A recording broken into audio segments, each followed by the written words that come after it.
ایک جج نے اپنا واقعہ سنایا۔ میں ایک جگہ سیشن جج لگا ہوا تھا۔ ایک کیس آیا، ایک ملزم میرے سامنے پیش کیا گیا جس پر قتل کا الزام تھا۔ سارے ثبوت اس کے خلاف تھے، مگر وہ تھا بہت معصوم شکل، روتا اور چیختا بھی تھا کہ میں نے قتل نہیں کیا۔ اس کی معصومیت سے یہ پتہ چلتا تھا کہ اس نے قتل نہیں کیا، لیکن ثبوت یہ بتاتے تھے کہ اس نے قتل کیا ہے۔ میری زندگی کا تجربہ تھا، میرے تجربات اور اس کی معصومیت یہ بتاتی تھی کہ اس نے قتل نہیں کیا۔ اس لیے میری کوشش یہ شروع ہوگی کہ اس کو کسی طرح بچا لوں۔ اسی کوشش میں تقریباً 3 مہینے میں نے اس فیصلے کو لمبا کیا، لیکن میری کوشش ناکام رہی۔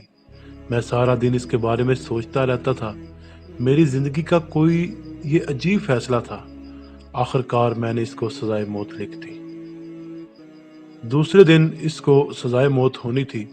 میں اس کے پاس گیا اور اس سے پوچھا کہ سچ سچ بتاؤ، تم نے قتل کیا ہے؟ کہنے لگا، جج صاحب میں سچ کہتا ہوں، میں نے قتل نہیں کیا۔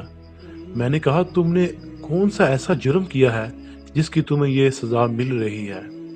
کچھ دیر سوچنے کے بعد کہنے لگا، صاحب جی میں نے ایک گناہ کیا ہے، مجھے یاد آ گیا۔ وہ یہ ہے کہ میں نے ایک کتیا کو بڑی بے دردی سے مارا تھا اور وہ مر گئی تھی، بس وہ قتل میں نے کیا ہے۔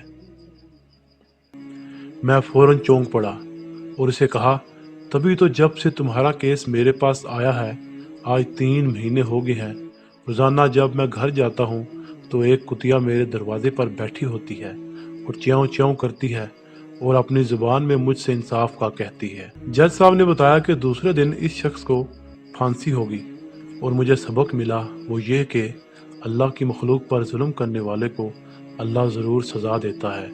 اس کے گھر میں دیر ہے اندھیر نہیں۔ ہماری نظر میں جو مخلوق حقیر اور نجس ہے، لیکن بنانے والے کو وہ مخلوق کتنی پیاری ہے۔